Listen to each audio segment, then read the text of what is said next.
Good morning. Finishing touches. Looking into Jesus, the author and finisher of our faith. Hebrews chapter 12, verse 1.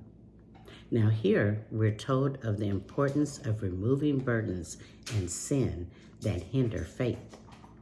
It encourages believers to persevere in their faith journey amidst trials. The verse states, "Therefore, since we are surrounded by such a great cloud of witnesses, let us throw off everything that hinders and the sin that so easily entangles, and let us run with perseverance the race marked out for us." Now, the metaphor illustrates the support of past believers and the encouragement to everyone when to overcome the trials and challenges in faith. Have you ever watched an artist paint a picture, an oil painting? He begins with an unbleached white canvas, waiting to be transformed into a piece of art. As you watch, at different times it seems that the painting could be finished. But the last few moments, the artist applies the fine details and extra colors that make the painting truly complete. God is also a finisher. Our faith begins with God as the author. As we walk with Him, we find ourselves believing that once He gets to the ball rolling, it's up to us to finish the task.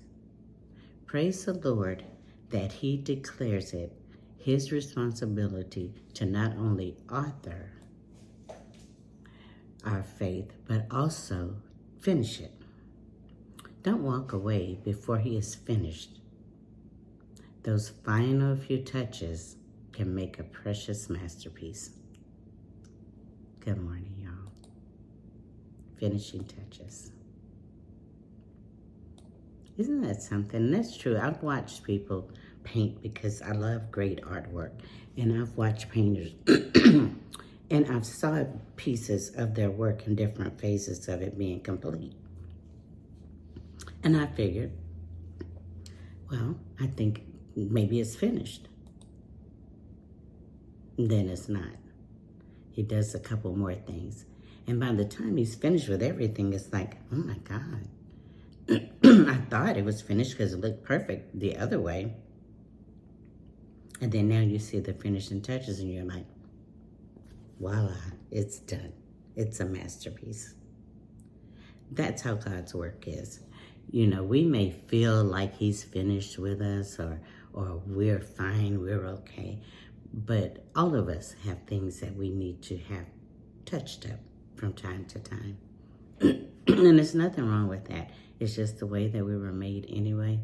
And He is there to offer those finishing touches so we can be the masterpiece He wants us to be. Good morning, y'all. How was your weekend? Boy, I tell you, y'all don't even listen to me. I'm starting to think. Because when I asked yesterday what y'all were cooking or if there's anybody that still cooks Sunday, y'all didn't even answer. Y'all could have said, nope, don't cook on Sundays. Y'all didn't say nothing. How rude. I didn't cook either, but y'all know I wasn't going to cook. Anyway, I hope y'all have a great day. Whatever it is you do, make sure you're kind with it. Be kind to everyone, not just those you love, not relatives, not husbands, wives, girlfriends, boyfriends, not the usual people we're kind to. Be kind to everyone. The most important thing, though, is to be kind to yourself. Offer yourself grace, because just like that painting, we're not finished yet. So offer yourself that grace. One time for the one time. One time for the one time. Hey, one time for the one time. One time for the one time. Hey. Now you think he's trying to sing with me? Or is he just whining because he's a little needy baby? Stop, Marley. Why you always got to come up here when I say... He knows it's over when I start singing. I'm going to trick him up. I'm going to sing at the beginning. Anyway, y'all have a great day. See you soon. Stop, Marty. Don't push my arm. No. See you soon.